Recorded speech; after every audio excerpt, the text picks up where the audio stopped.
विकास यादव जी, काशीनाथ यादव जी, हमारी बनारस से आई हुई बहन शालिनी यादव, अरुण मौर्य जी, प्रजापति जी, शोभनाथ यादव जी, लता हुसैन अंसारी जी और हमारे इस क्षेत्र के गठबंधन के उम्मीदवार जाहिद बेग साहब और उपस्थित सभी नेता, पत्रकार भाई और बहन। जैसा कि आप जानते हैं कि 5 राज्यों में विधानसभा के चुनाव हो रहे हैं और उत्तर प्रदेश के चुनाव का आज तीसरा चरण है। सबसे पहले हम सभी मतदाताओं से अपील करते हैं कि भारी संख्या में घर से निकले और वोट डालने का काम करें। जिस तरह से 5 राज्यों में चुनाव हो रहे हैं, कुल मिला के गोवा में भारतीय जनता पार्टी की सरकार है, मणिपुर में भारतीय जनता पार्टी की सरकार है, उत्तराखंड में भारतीय जनता पार्टी की सरकार है, उत्तर प्रदेश में भारतीय जनता पार्टी की सरकार है। 4 राज्यों में सरकार होते हुए जिस तरह की परिस्थिति पूरे देश में बनी, निश्चित रूप से 10 मार्च के दिन जब नतीजे सामने आएंगे तो सारे जगह पे भारतीय जनता पार्टी हार रही है। गोवा में स्वयं मुख्यमंत्री हार रहे, हम लोग गोवा में थे। ये जो परिस्थिति निर्माण हुई है, 8 साल में मोदी जी के कार्यकाल में गलत नीतियां, जिसके कारण चाहे किसान हो, नौजवान हो, छोटे व्यापारी हो, सभी लोगों के बीच में एक अलग तरह का गुस्सा नजर आ रहा है। बेरोजगारी की दर दिन ब दिन बढ़ रही है। मोदी जी जब चुनाव लड़ रहे थे 2014 में वादा किया था कि हर साल 2 करोड़ नौजवानों को देश में रोजगार देंगे, लेकिन वित्त मंत्री महोदया ने जो इस साल का बजट पार्लियामेंट में पेश किया, उन्होंने कहा कि आगामी 3 सालों में 60 लाख नौकरियां देंगे, रोजगार देंगे। निर्मला सीतारमण जी का पार्लियामेंट का भाषण ही बताता है कि मोदी जी ने जुमलेबाजी की थी और बेरोजगार नौजवानों की फौज हर दिन बढ़ रही है। नौजवान पूरी तरह से बेरोजगारी के कारण, आपको शायद पता होगा कि जब राजीव जी ने देश में 18 साल के मत अधिकार की शुरुआत की, उम्र घटाने के बाद बहुत कम सरकारें रहीं जो दोबारा आई, परिवर्तन होता रहा। क्या 10 साल से अधिक किसी को सत्ता में नौजवान वर्ग बैठने नहीं दिया। हमें लगता है कि जो नया मतदाता है, जो निराश है, उससे सबसे ज़्यादा इस सरकार से मोह भंग हुआ है। खास करके उत्तर प्रदेश में वही परिस्थिति है। 12 लाख असामियां खाली पड़ी हैं। योगी जी की सरकार आसान नौकरियां, योगी जी की सरकार लगातार नौकर भर्ती के नाम पर पर्चे निकालती है।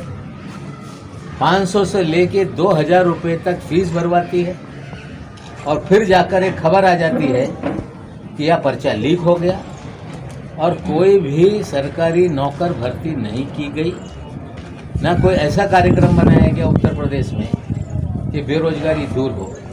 हमें लगता है इस चुनाव में सबसे बड़ा मुद्दा बेरोजगारी का है और साथ ही साथ में किसानों का भी बड़ा मुद्दा है। पश्चिमी उत्तर प्रदेश में जिस तरह से 3 कानून को लेकर पंजाब, हरियाणा, पश्चिमी उत्तर प्रदेश और देश भर में विरोध हुआ, 13 महीने तक कानून बनने से पहले आंदोलन शुरू हुआ और 13 महीने के बाद आंदोलन को बदनाम करने का प्रयास भारतीय जनता पार्टी ने किया। आंदोलन को कहा गया कि ये खालिस्तानियों का आंदोलन है, देशद्रोहियों का आंदोलन है। कहा गया कि ये पैसे वालों का आंदोलन है, लेकिन किसान डटा रहा और पहली बार मोदी जी के अहंकार को किसानों ने तोड़ा और मजबूर किया सरकार को कि कानून वापस लेने का काम करे। आज किसानों की जो परिस्थिति देश में है, मोदी जी ने कहा था कि हम 2022 तक किसानों की आय दुगनी करेंगे, लेकिन किसानों की आय दुगनी नहीं हो पाई। जो मिनिमम सपोर्ट प्राइस है उसको लेके भी जिस तरह से बढ़ोतरी की जा रही है, खर्चा जितना खेती पर हो रहा है उसकी तुलना में किसान को आज दाम नहीं मिल रहे हैं, ये सच्चाई है। यहाँ तक सवाल है किसानों के माल की लूट का। जब जब फसल किसानों के घर तक आती है, पूरी तरह से हर फसल के दाम जमीन पर चले जाते हैं, और जैसे ही किसान का गल्ला फसल जमाखोरों के पास पहुंच जाता है, उसके दाम लगातार बढ़ाए जाते हैं। उदाहरण के तौर पर सरसों के दाम क्या थे? कड़वा तेल 200 रुपया किलो पहुंचाने का काम किया गया। सबसे ज्यादा फायदा जो तेल के उद्योग में है अदानी और बाबा रामदेव ने इस देश में कड़वा तेल और सरसों के तेल के नाम पर हजारों करोड़ रुपया आम आदमी की जेब से लूटने का काम किया है। सोयाबीन के दाम बढ़े, सारा सोयाबीन बड़े लोगों ने खरीदा, और जब किसानों का सोयाबीन बाजार में आने लगा तो फिर दाम को गिराने का काम किया गया। 3 कानून इसीलिए बनाए जा रहे थे कि किसानों की भूमि कॉन्ट्रैक्चुअल फार्मिंग के नाम पर देश का पूंजीपति हड़प ले, भंडारण की क्षमता खत्म की जाए, बड़े बड़े भंडारण की क्षमता अदानी, अंबानी और कुछ पूंजीपति लोग तैयार करें ताकि किसानों के माल की लूट की जाए और उसी माल को 4 गुना ज़्यादा दाम में बेचने का काम किया जाए।